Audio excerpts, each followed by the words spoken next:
হয়, আজি হৈছে 14 ছেপ্টেম্বৰ। দেশৰ যি যশস্বী প্ৰধানমন্ত্ৰী নৰেন্দ্ৰ মোদী ডাঙৰীয়া নুমলীগড়ত আচলতে উপস্থিত হ'ব আৰু এই নুমলীগড় লেটিকুজান খেলপথাৰত যি অস্থায়ী হেলিপেড, এই হেলিপেডত আচলতে তেওঁ অৱতৰণ কৰাৰ পিছতে যি নুমলীগড় শোধনাগাৰ বায়' ৰিফাইনেৰী ইথানেল প্ৰকল্প আছে, সেই ইথানেল প্ৰকল্প শুভ উদ্বোধন কৰাৰ পাছতে এই খুমটাই সমষ্টিৰ বিধায়কগৰাকীয়ে প্ৰধানমন্ত্ৰীৰ নামত উৎসৰ্গা কৰা আচলতে এই নিম আলিবাট আচলতে মোৰ সহযোগীয়ে দেখুৱাব। এই নিম আলিবাটেৰে প্ৰধানমন্ত্ৰী মোদী ডাঙৰীয়াই আচলতে যি জনসভা, সেই জনসভাত অংশগ্ৰহণ কৰিবলৈ যাব মোৰ সহযোগীয়ে দেখুৱাই আছে। আৰু এই প্ৰধানমন্ত্ৰী যি নিম আলিবাট, এই প্ৰধানমন্ত্ৰী নিম আলিবাটটো আচলতে সুন্দৰকৈ সজাই পৰাই তোলা হৈছে, যিহেতু প্ৰধানমন্ত্ৰী গৰাকীক আদৰিবৰ বাবে তেওঁলোকে সজাই পৰাই তোলা দেখা গৈছে। এনেধৰণে আচলতে ৰাস্তাৰ দুয়োকাষে হৰ্ডিং লগোৱা দেখা গৈছে, বেনাৰ পোষ্টাৰ লগোৱা দেখা গৈছে। এনেধৰণে আচলতে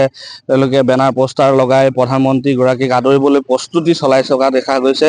খুব সুন্দৰকৈ সজাই পৰাই তোলা দেখা গৈছে।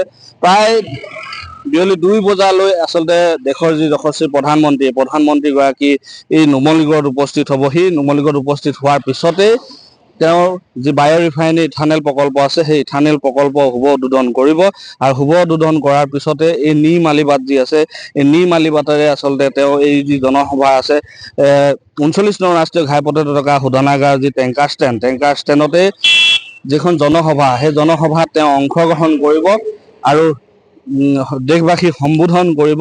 আৰু গতিকে এনেধৰণে আচলতে এতিয়া নুমলীগড়বাসী সাজু হৈ উঠিছে দেশৰ প্ৰধানমন্ত্ৰীগৰাকীক আদৰিবৰ বাবে। আৰু এই বিয়লি প্ৰায় 2 বজালৈ প্ৰধানমন্ত্ৰীগৰাকীয়ে নুমলীগড়ত উপস্থিত হ'ব আৰু নুমলীগড়ত উপস্থিত হৈ তেওঁ দুটাকৈ প্ৰকল্প শুভ উদ্বোধন কৰি তেওঁ এই নিম আলিবাটেৰে আচলতে জনসভালৈ তেওঁ যাব। আৰু এই নিম আলিবাটটো এতিয়া বৰ্তমান খুব সুন্দৰকৈ সজাই তোলা দেখা গৈছে। মোৰ সহযোগীয়ে সম্পূৰ্ণ পৰিৱেশটো দেখুৱাব।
যিকোনো খবৰৰ বাবে যোগাযোগ কৰক 7099017330 লগতে 7099017110 নম্বৰত।